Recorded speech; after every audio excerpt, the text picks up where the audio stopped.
Assalamualaikum warahmatullahi wabarakatuh. Hari ini kita akan belajar bahasa Melayu seperti biasa. Kita akan teruskan pembelajaran kita dengan latihan pada buku aktiviti muka surat 35. Kita sudah sampai ke unit 6 dengan tajuknya buku segalanya. Kita baca arahan bersama-sama. Nomborkan gambar mengikut respon. Kemudian, dengar dan berikan respons. Okey. Kita akan memberikan respon berdasarkan pesanan yang akan cikgu sampaikan nanti. Sebelum itu, kita cuba baca pesanan yang disampaikan oleh cikgu mereka pada buku ini. Buku-buku ini sumbangan PIBG sekolah. Bacalah. Kita lihat apa kata murid-murid. Baik cikgu, kami akan membaca pada waktu rehat. Ini respon yang diberikan setelah cikgu mereka memberikan pesanan bahawa buku-buku ini sumbangan PIBG sekolah. Okey, mereka memberi respon, baik cikgu, kami akan membaca pada waktu rehat. Dan sekali lagi, cikgu mereka sampaikan pesanan, jagalah buku ini seperti buku kamu sendiri. Jagalah buku ini seperti buku kamu sendiri. Okey, kita cuba lihat gambar yang pertama, gambar murid yang bertudung ini. Okey, cuba lihat pesanan cikgu ya. Cuba lihat gambar dan dengar pesanan daripada cikgu. Jangan menconteng buku-buku yang terdapat di perpustakaan sekolah. Jangan conteng buku-buku yang terdapat di perpustakaan sekolah. Cikgu tujukan kepada murid yang bertudung ini. Okey, jadi tuliskan nombor 1 di sini. Murid yang bertudung ini akan berikan responnya sendiri. Jangan conteng buku-buku yang terdapat di perpustakaan sekolah. Mungkin murid ini akan menjawab, baik cikgu, saya tidak akan menconteng buku-buku tersebut. Okey, jadi tuliskan nombor 1 di sini. Jawapan telah disediakan. Okey, baiklah. Kita lihat gambar yang kedua. Okey, siapa? Murid lelaki ini. Cikgu ingin menyampaikan pesanan kepada murid lelaki ini. Okey, dengar pesanan daripada cikgu. Okey, dengar ya. Jangan letakkan buku yang terdapat di perpustakaan pada tempat yang basah. Jangan letakkan buku yang terdapat di perpustakaan pada tempat yang basah. Kenapa kita tidak boleh letakkan di tempat yang basah? Nanti buku akan rosak. Okey, cikgu sampaikan pesanan kepada murid lelaki yang bernombor 3. Baik cikgu, saya tidak akan meletakkan buku ini di merata-rata tempat.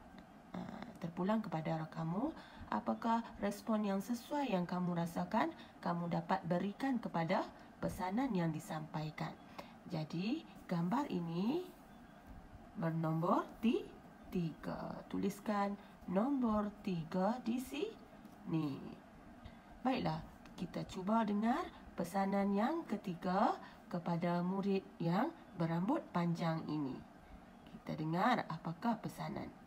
Jangan koyakkan buku-buku yang terdapat di perpustakaan. Jangan koyakkan buku-buku yang terdapat di perpustakaan. Okey, ini pesanan yang disampaikan oleh cikgu. Jadi dijangkakan apakah respon yang akan diberikan oleh murid ini.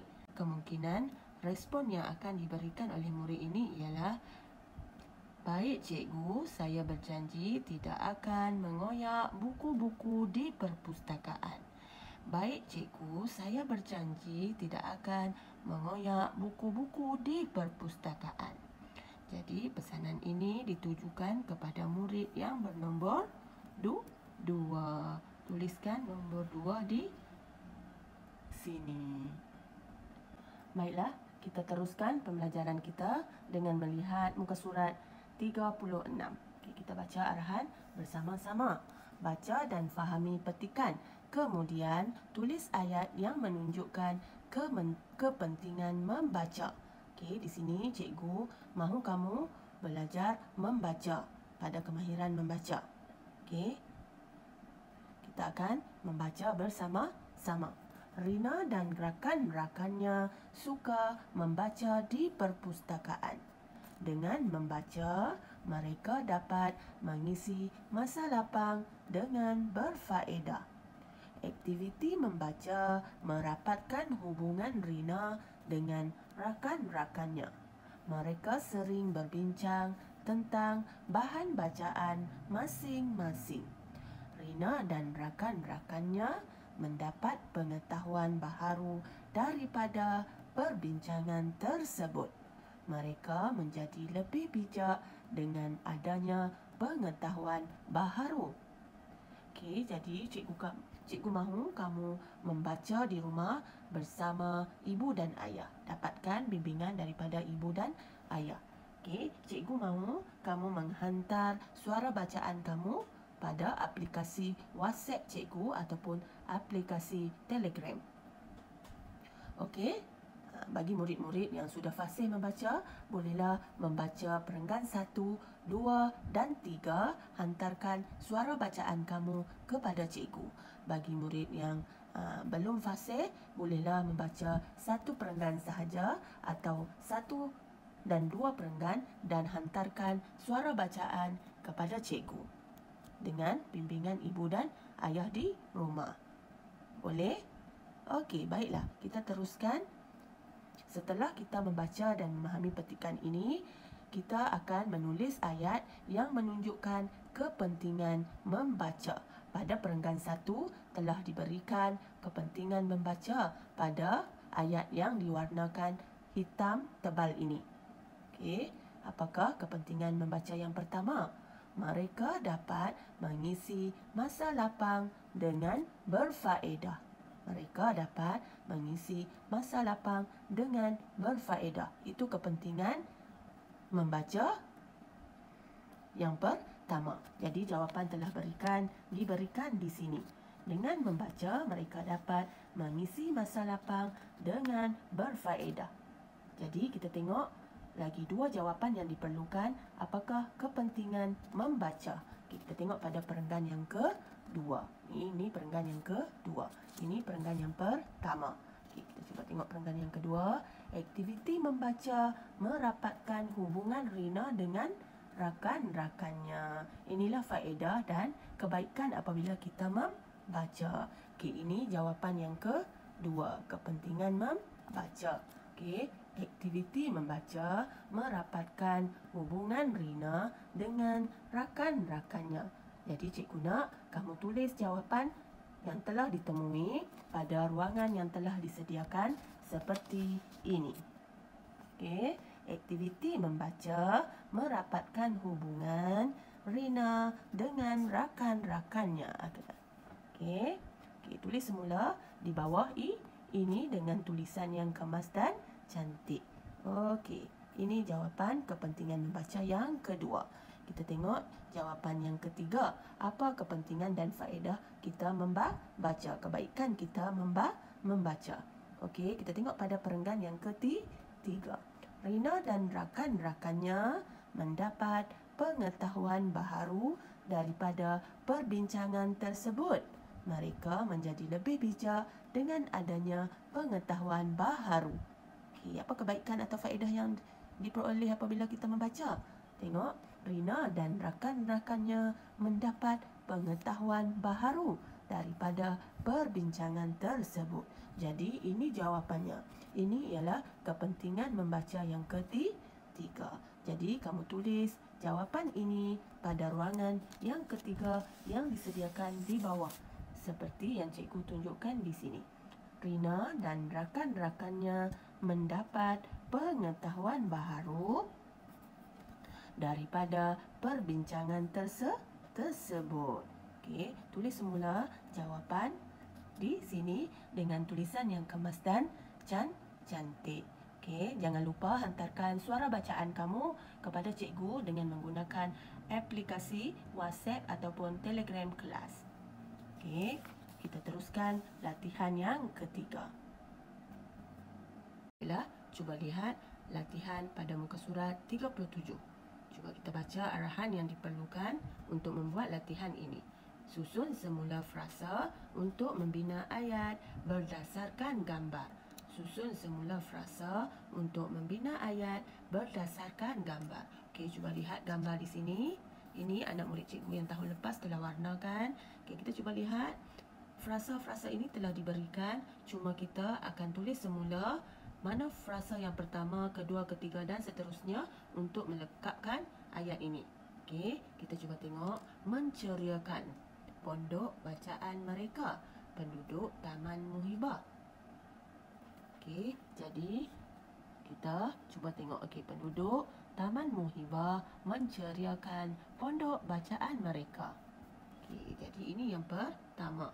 Tuliskan dahulu di bawah ini, kemudian sambung dengan frasa yang seterusnya sehingga terbinanya sebuah ayat. Okey, seperti ini. Okey, penduduk Taman Muhibah menceriakan pondok bacaan mereka.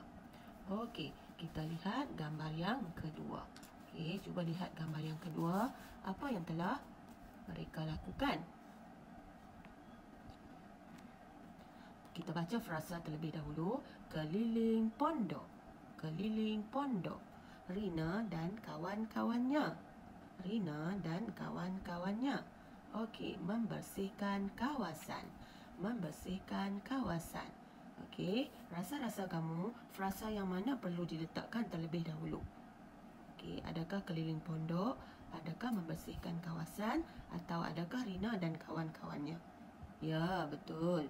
Kita cuba tengok. Ini yang pertama. Okey, Rina dan kawan-kawannya. Okey, ini frasa yang kedua. Membersihkan kawasan keliling pondok. Okey, Rina dan kawan-kawannya membersihkan kawasan keliling pondok. Letakkan tanda nokta. Kebiasaannya, huruf besar mestilah berada di hadapan ayat. Okey, kita tengok jawapan yang diberikan oleh murid cikgu. Okey, Rina dan kawan-kawannya membersihkan kawasan keliling pondok. Tulis dengan jawapan yang betul dan kemas. Okey. Okey, kita cuba lihat gambar yang ketiga. Okey, lihat gambar. Okey, kita baca pula frasa yang disediakan. Menanam pokok bunga. Menanam pokok bunga di tepi pondok. Di tepi pondok. Beberapa orang penduduk. Beberapa orang penduduk. Okey, tipsnya cuba lihat mana satu huruf besar. Oh, ini. Jadi, ini dirasakan ayat yang perlu ditulis terlebih dahulu. Frasa yang kita perlu tulis terlebih dahulu. Tandakan, nomborkan dulu. Okey, beberapa orang penduduk. Okey, apa yang dibuat? Okey, betul. Menanam pokok bunga. Jadi, nomborkan 2. Di mana? Di tepi pondok. Okey, tanda nokta. Okey, 3. Jadi, setelah menemui jawapan, tuliskan semula frasa-frasa ini untuk kamu membina ayat yang lengkap. Okey, seperti contoh jawapan yang diberikan oleh murid cikgu. Okey, beberapa orang penduduk menanam pokok bunga di tepi pondok. Okey, ini jarakkan sedikit. Okey, tanda nota. Okey, kita cuba lihat gambar yang keempat. Okey, cuba lihat apa yang mereka lakukan. Okey, siapa, apa yang mereka lakukan dan di mana. Okey, kita cuba lihat frasa-frasa yang diberikan. Dan Pak Cik Lokman. Dan Pak Cik Lokman. Ayah Halim. Ayah Halim mengecat pondok itu. Mengecat pondok itu. Okey, jadi tadi cikgu berikan tips selalunya. perkataan yang berhuruf besar diletakkan pada hadapan ayat. Jadi ini ada huruf besar, jadi kita rasakan ini yang pertama. Frasa yang pertama yang perlu ditulis. Ayah Halim dan siapa? Dan Pakcik Lokman mengecat pondok itu. Ayah Halim dan Pakcik Lokman, okey, nomborkan dulu. Mengecat pondok itu. Okey, jadi letakkan nokta. Okey, kita tulis semula frasa-frasa ini menjadi ayat yang betul. Okey, Ayah Halim dan Pakcik Lokman mengecat pondok itu. Okey, tuliskan semula dengan tulisan yang kemas dan cantik. Okey, lihat ya. Ayah Halim dan Pakcik Lokman mengecat pondok itu. Okey, kita lihat gambar yang terakhir, iaitu gambar yang kelima. Kita cuba baca frasa yang disediakan bersama-sama. Taman Muhibah, Taman Muhibah. Dan ceria, dan ceria. Kelihatan cantik, kelihatan cantik. Pondok bacaan, pondok bacaan. Okey, jadi yang mana satu frasa yang perlu kita tulis terlebih dahulu? Okey, jadi adakah Taman Muhibah? Okey. Ya, pondok bacaan. Okey, pondok bacaan yang pertama. Pondok bacaan di mana? Di Taman Muhibah. Okey, yang ini yang kedua. Pondok bacaan Taman Muhibah kelihatan cantik dan ceria. Pondok bacaan Taman Muhibah kelihatan cantik dan ceria. Okey, jadi tulis semula di bawah. Okey, tandakan nota pada ayat yang terakhir. Okey, kita tengok jawapan yang diberikan. Pondok bacaan Taman Muhibah kelihatan cantik dan ceria. Letakkan tanda nota. Okey, tuliskan jawapan kamu dengan tulisan yang kemas dan cantik. Okey, selamat mencuba dan selamat belajar di rumah. Semoga kita berjumpa lagi pada minggu hadapan.